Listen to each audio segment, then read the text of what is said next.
Hey guys, how you doing? Hope you're doing well. Gonna read through the full article. It's pretty short. There's a link in the description. Suspect in Philadelphia stabbings of Asian woman and her 2 children turns himself in. So that's good.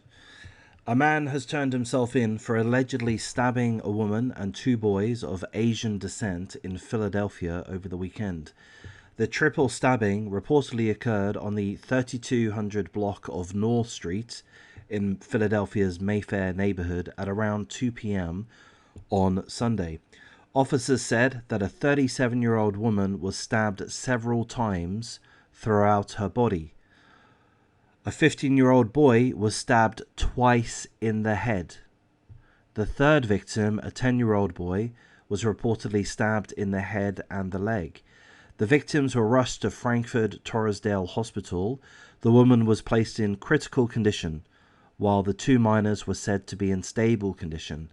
The relationship of the victims has yet to be officially confirmed, but the news station Fox 29 has claimed that the woman is the mother of the 2 minors.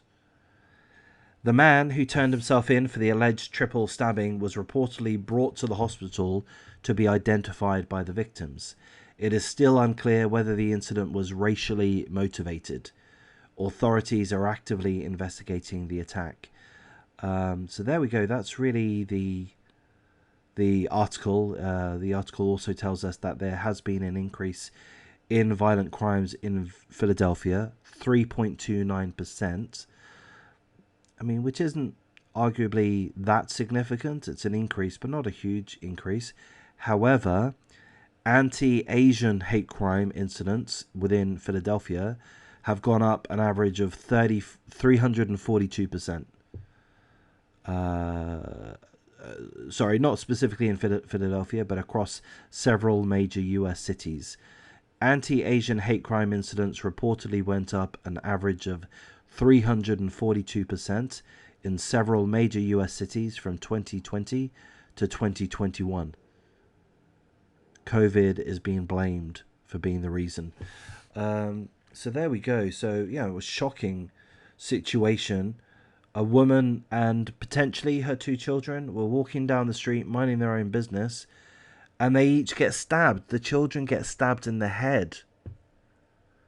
What kind of psychopath stabs 3 people minding their own business, but stabs a child in the head? One of them 15 years old, one 10 years old.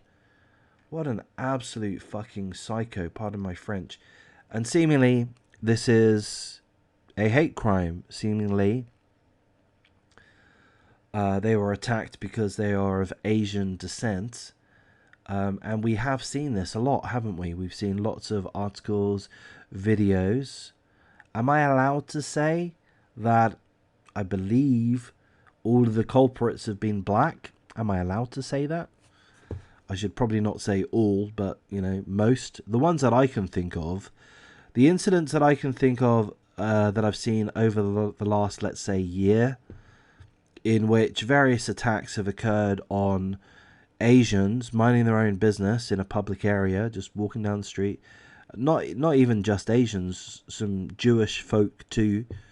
I can think of several situations where we've seen on camera, on CCTV camera, a black person, a black man, randomly attacking the Asian person or the Jewish person. It's happened a lot. We've seen many little videos and articles on that subject. And yeah, what's my point? I'm saying, yeah, mostly from blacks. I mean, if I'm wrong, I'm not intentionally wrong. If I'm right, then isn't that a valid point?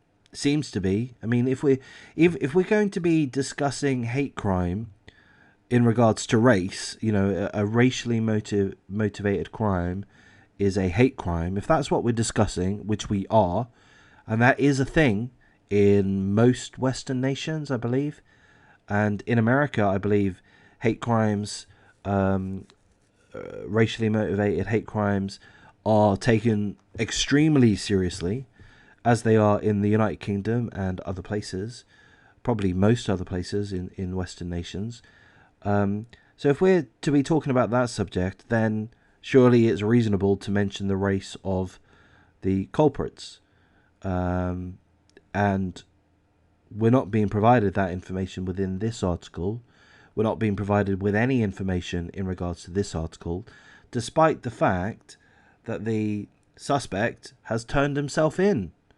I'm no expert. If you've watched my previous videos, you'll know that I'm no expert. I don't know anything about legalities or police work or anything like this, or news reporting. All I do is just read out these articles. But I would have thought that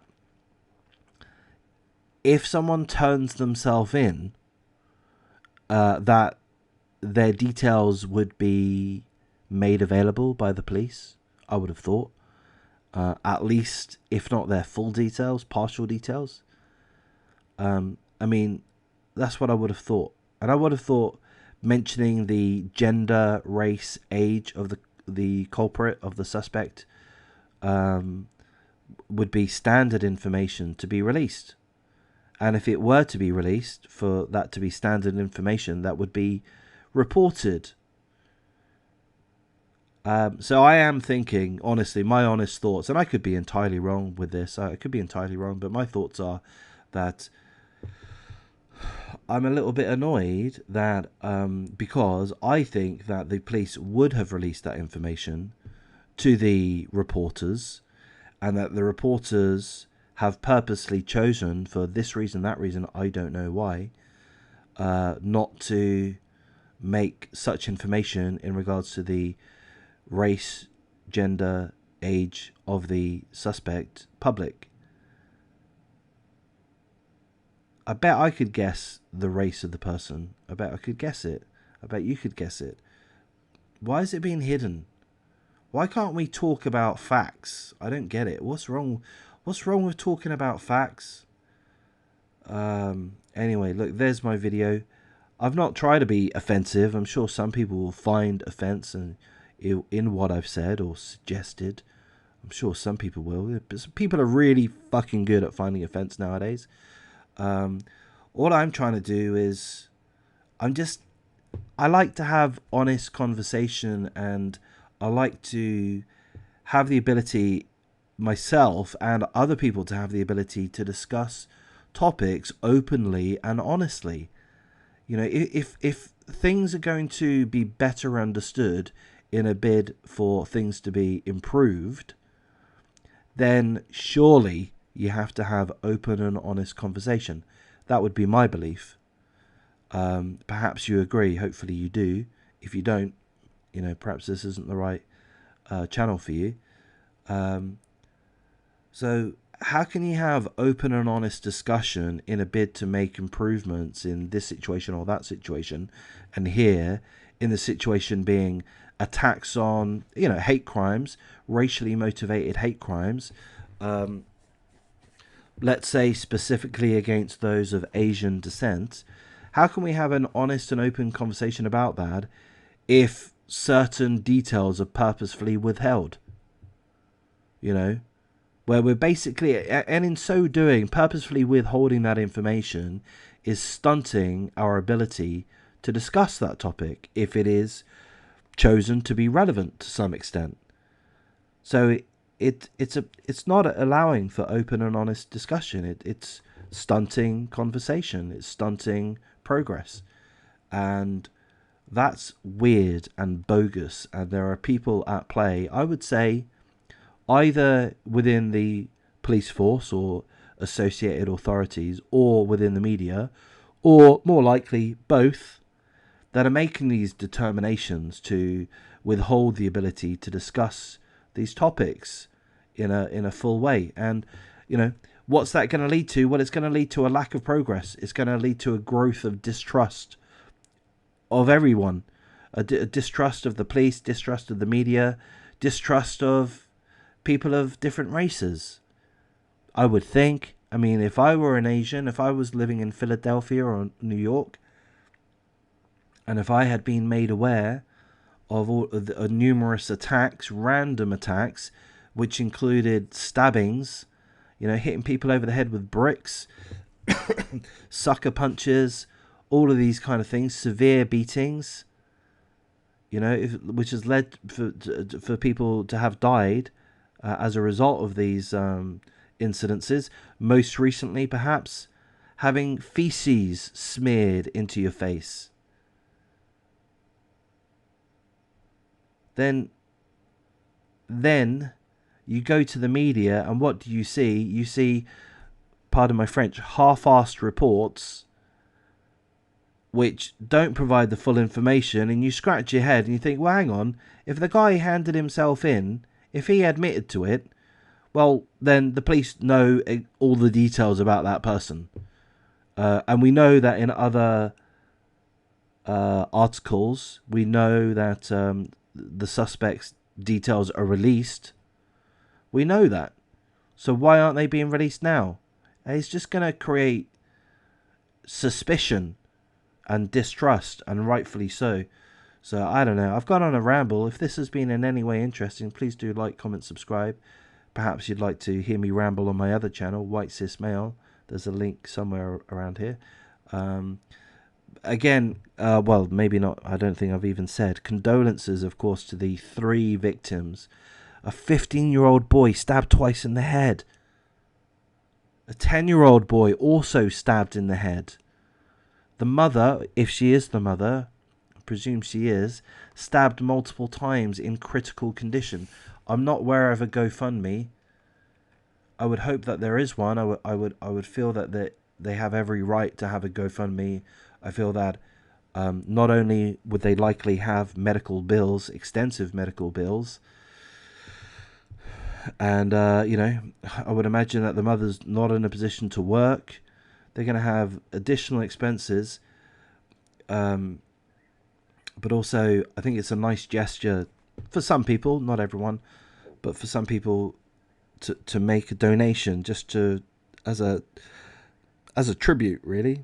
Am I right? Am I using I might be using the wrong words, but as an expression of condolences. And so I do express my condolences as much as my poor communication skills allow, to the mother, if she is the mother, and the 2 children. And I hope the this guy that's handed himself in and he's been taken to hospital to be identified and confirmed by the victims as being the assailant, let's hope that he's put away for a long time. He stabbed, well, if this is the guy, then he stabbed a 15-year-old boy in the head twice. He stabbed a 10-year-old boy in the head, as well as in the leg. He stabbed the mother, if she is the mother, multiple times, to the point that she's in critical condition. The guy needs to be put away for life in prison.